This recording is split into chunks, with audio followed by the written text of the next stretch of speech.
কৃষ্ণপক্ষ শুক্লপক্ষের পাশাপাশি এবার উন্নয়ন পক্ষ। রাজ্যে উন্নয়ন পক্ষের ডাক দিলেন মুখ্যমন্ত্রী শুভেন্দু অধিকারী। তিনি প্রথমবারের জন্য গিয়েছিলেন মুখ্যমন্ত্রী হওয়ার পর পুরসভায় সেই স্বচ্ছতা অভিযানে স্বচ্ছতাকে স্বাগত জানাতে, এবং সেখানেই তিনি বিরোধী দলের কাউন্সিলরদের ডেকেছিলেন। বিজেপি কাউন্সিলররা ছিলেন সেখানে, এবং সবাইকার মধ্যেই তিনি এই বার্তাটি দেন যে উন্নয়ন পক্ষ, আর সব পক্ষ ভুলে যান, কাজের স্বার্থে রাজ্যকে এগিয়ে নিয়ে যাওয়ার স্বার্থে শুধু উন্নয়ন পক্ষের কথা বলেছেন তিনি। কিন্তু এইখানে আর একটা মজার জানেন, এই উন্নয়ন পক্ষের কথা বেরিয়ে আসছে খোদ প্রাক্তন মেয়র ফিরহাদ হাকিমের গলাতেও।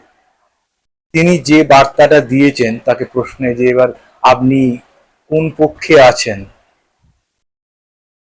সেখানেও তিনি যেভাবে বলেছেন যে 100% ফর ডেভেলপমেন্ট, 100% উন্নয়নের পক্ষে আছি, দলের ঊর্ধ্বে উঠে, মানে সেই উন্নয়ন পক্ষ।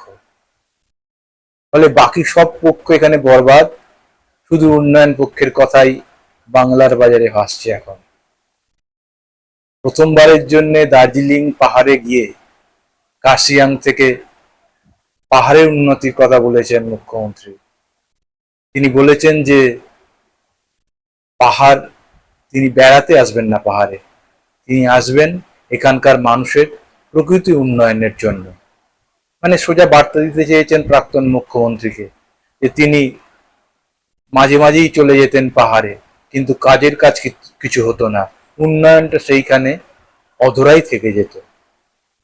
মানে তিনি হয়তো এটা বোঝাতে চেয়েছেন যে অন্যান্য রাজ্যে পাহাড়ি শহরে যেমন কোদাইকানাল কি দুরন্তভাবে পাল্টে গেছে গত 20 বছরে, জম্মু কাশ্মীর যারা গেছেন বা ছবিতেও দেখতে পারেন,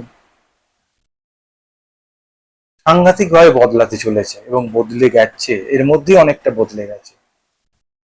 20 বছর আগে যেটা 12 ঘন্টা 14 ঘন্টা লাগতো, সেটাই এখন 6-7 ঘন্টায় যাতায়াত হচ্ছে, টানেলের পর টানেল খুলে যাচ্ছে।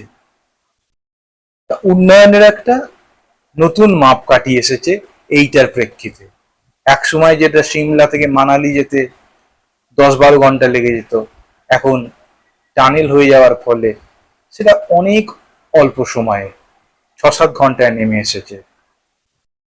এই যে পরিবর্তন, আমাদের দার্জিলিং এর ক্ষেত্রে কি সেটা খাটে? হ্যাঁ, এটা বলা চলে সিকিম যাওয়ার জন্য একটি রাস্তা তৈরি হয়েছে, কয়েক বছর হলো, কিন্তু সার্বিক যে দার্জিলিং, কালিম্পং, কার্শিয়াং, মিরিক, এই চারদিকের যে ছবিটা বছরের পর বছর দেখা গেছে, সেটা সার্বিকভাবে কতটা বদলেছে সেইটা একটা প্রশ্ন এখনো রয়ে গেছে। এইটা আজকে ফের খুঁচিয়ে তুলেছেন মুখ্যমন্ত্রী শুভেন্দু অধিকারী। তার সভায় হাজির ছিলেন গোর্খা জনমুক্তি মোর্চার নেতারাও। সেখানে তিনি অবশ্য দুর্নীতির বিরুদ্ধে স্পষ্ট বার্তা দেন যে দুর্নীতি কোনোভাবেই বরদাস্ত করা হবে না, জিটিএতে যদি কোনো ধরনের দুর্নীতি হয় তাহলে তা ব্যবস্থা নেওয়া হবে, তবে উন্নয়ন থেমে থাকবে না। বাংলায় আসলে উন্নয়নটা আটকে ছিল কেন? এই যে আমরা যদি তাকাই গত 50 বছর ধরে, অদ্ভুতভাবে আমাদের বাঙালিদের কেন্দ্র বিরোধিতা, ঠিক আছে, কেন্দ্রের বিরোধিতা করলেই যে উন্নয়ন আটকে থাকবে এটা কেন হবে? দক্ষিণ ভারত, তারা তো চিরকাল কেন্দ্রের সঙ্গে ছিল না সব সময়, কিন্তু ওভারঅল দক্ষিণ ভারত জুড়ে গেলে দেখা যাবে একটা উন্নয়ন যে ছাপ সেটা চোখে পড়ে। কিন্তু বাংলার ক্ষেত্রে সেটা কিন্তু অধরাই থেকে গেছে এত বছর। 2014 সালের পর যখন প্রধানমন্ত্রী হয়ে প্রথমবার পশ্চিমবঙ্গে আসেন প্রধানমন্ত্রী নরেন্দ্র মোদী, তিনি যে বার্তাটা দিয়েছিলেন যে দু হাতে লাড্ডু এখন মালিক, মানে যদি তৃণমূল বিজেপিকে সাপোর্ট করে তাহলে পশ্চিমবঙ্গবাসীর জন্য অত্যন্ত সুখবর। কিন্তু সাপোর্ট করুক না করুক সেটা রাজনৈতিক ব্যাপার ছিল, কিন্তু রাজ্যের স্বার্থে উন্নয়নগুলোকে টেনে আনাটাও তো একটা কাজ ছিল বড়। সেই জায়গাটা কিন্তু ধাক্কা খেয়েছে বছরের পর বছর। সাধারণ মানুষ এটা প্রত্যেকেই উপলব্ধি করেছে সেটা। সেই দেশভাগের পরে যখন রাজ্যের প্রথম মুখ্যমন্ত্রী, সেই প্রথম মুখ্যমন্ত্রীর সঙ্গে বিধানচন্দ্র রায়ের সঙ্গে জওহরলাল নেহরুর একটা ব্যক্তিগত সখ্যতা ছিল, তখন তিনি দুর্গাপুরের মতো প্রকল্প টেনে আনতে পেরেছিলেন, কল্যাণীর মতো প্রকল্প তৈরি করতে পেরেছিলেন, একের পর এক সরকারি প্রকল্প সেই সময় টেনে আনতে পেরেছিলেন। কেননা কিছু ব্যক্তিগত রিলেশন এবং ওভারঅল মানে শুধু শত্রুতা না, শত্রুতা রাজনীতির জায়গায় থাকবে, কিন্তু তার মধ্যে থেকে রাজ্যবাসীর জন্য প্রকল্পগুলো টেনে আনতে হবে। কিন্তু এইখানে বারবার যেটা দেখা গেছে, বিরোধীরাও অভিযোগ সেই সময় করেছিলেন, মানে মমতা বন্দ্যোপাধ্যায় যখন মুখ্যমন্ত্রী ছিলেন, যে তিনি বিজেপির বিরোধিতার জন্য বিরোধিতা করে যাচ্ছেন, মানে এক শ্রেণীর মানুষের ভোট পেতে, সরাসরি বলতে গেলে মুসলিম আনুগত্য পেতে তিনি বিজেপির বিরোধিতা করে গেছেন। এবং এর ফলে যেটা হয়েছে, যে আমাদের রাজ্যের ভাড়া শূন্যই থেকে গেছে। কেননা আলটিমেট অর্থ যোগান ছাড়া উন্নতি তো অসম্ভব। একটা কিছু প্রকল্প করবেন, সেই প্রকল্প করতে গেলে টাকা লাগবে, কিন্তু সেই টাকা যদি কেন্দ্র আটকে দেয় বা অন্য কোনো বিশেষ কারণ দেখিয়ে সেই টাকার বরাদ্দ কাটছাঁট হয়ে যায়, তাহলে কিন্তু রাজ্যবাসীকেই তার ফল ভোগ করতে হয়। সেই ফল বছরের পর বছর বাঙালি ভোগ করে গেছে। কিন্তু এখন এর মধ্যে যেটা সুখবর, এই অর্থে আমাদের কাছে বলা চলে যে প্রধানমন্ত্রী নাকি তার মন্ত্রিসভায় বলেছেন এবার বাংলার দিকে তাকাতে হবে।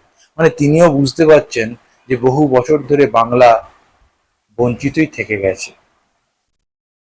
তা সেই যদি বঞ্চনার বাঁধটা আস্তে আস্তে আস্তে আস্তে সরে যায়, দিয়ে প্রগতির বন্যা বা উন্নয়নের বন্যা ধেয়ে আসে বাংলার দিকে, তাহলে বাংলা এবং বাঙালি দুজনেই, প্রত্যেকের পক্ষেই একটা সুখবর এবং মঙ্গলজনক হবে। কেননা রাজ্যের ছেলেমেয়েরা যেভাবে বাইরে চলে যেতে বাধ্য হচ্ছে, এইখানে সেই অর্থে কিছুই থাকছে না। কেননা শুধু এমএসএমই সেক্টরের উপর নির্ভর করে একটা রাজ্য সার্বিকভাবে কতটা সাফল্য পাবে সেটা কিন্তু আমরা দেখেছি। সেই অর্থে সাফল্য তো পায়নি বাংলা। সেই সময় যেসব অর্থনীতিবিদ মুখ্যমন্ত্রীকে পাশে দাঁড়িয়ে বলতেন, এবং তারাও বলতেন ঠিক আছে ঠিক আছে, এইটা এমএসএমই সেক্টর, শুধু এমএসএমই সেক্টর, কাজের কাজ কতটা হয়েছে তারা নিজেরাই নিজেদের প্রশ্ন করে দেখতে পারে। সেই ধাক্কা কিন্তু আমরা খাচ্ছি। প্রত্যেকটা ক্ষেত্রেরই একটা পজিটিভ একটা নেগেটিভ দিক থাকে, কিন্তু বাংলা এবং বাঙালির জন্য সার্বিকভাবে কোনটা দরকার সেটা তো ভেবে দেখতে হবে। যদিও উন্নয়নের ক্ষেত্রে একটা কথা তো প্রত্যেকের মানে বহুল প্রচলিত হয়ে গিয়েছিল সেই সময়, বীরভূমের জেলা তৃণমূল সভাপতি অনুব্রত মণ্ডল বলেছিলেন যে রাস্তায় বেরিয়ে দেখুন উন্নয়ন দাঁড়িয়ে আছে। সেই উন্নয়ন দাঁড়িয়ে আছে নিয়েও কিন্তু বিতর্ক কম হয়নি। সেই উন্নয়ন তিনি কিভাবে বলেছিলেন সেটা তিনিই জানেন, কিন্তু অনেকেই ব্যাখ্যা করেছিলেন যে তার গুন্ডা বাহিনী যেভাবে রাস্তায় দাঁড়িয়ে থাকে সেইটাকেই তিনি উন্নয়ন বলে চোখে আঙুল দিয়ে দেখাতে চেয়েছিলেন। এবং তারপর আরো এটা বহুল চর্চিত হয়ে গিয়েছিল যখন কবি শঙ্খ ঘোষ লেখেন যে খোল দেখি তোর তিন নয়ন, রাস্তা জুড়ে খড়গ হাতে দাঁড়িয়ে আছে উন্নয়ন। এটা অন্যরকম ভাবে সরকারের দিকে একটা ঘা দেয়। সেই সময় আবার অবশ্য তীব্র প্রতিবাদ করেছিলেন এবং কটূক্তিও করেছিলেন অনুব্রত মণ্ডল কবি শঙ্খ ঘোষকে। তবে কবি শঙ্খ ঘোষের মৃত্যুর পর তিনি আবার তার প্রশংসাও করেছিলেন। যে এই যে এগুলো রাজনীতির নানান খেলা, কিন্তু এই রাজনীতির খেলা খেলতে খেলতে আমরা বাংলা ও বাঙালিরা ধাক্কা খাচ্ছি। ফলে আজকে যখন মুখ্যমন্ত্রী বলছেন নতুন করে যে উন্নয়নের পক্ষ এখন এসেছে বাংলায়, সবাই উন্নয়নের পক্ষে, সেটা একটা আশার কথা শোনায়। কৃষ্ণপক্ষ থাক, শুক্লপক্ষ থাক, আমাদের দুই পক্ষই থাক, কিন্তু সেখানে যদি নতুন করে উন্নয়ন পক্ষ আসে তাকে আমরা স্বাগত জানাবই। কিন্তু কবে সেটা আসে, কিভাবে আসে, তার প্রতীক্ষাতে আমরা থাকবো। নমস্কার।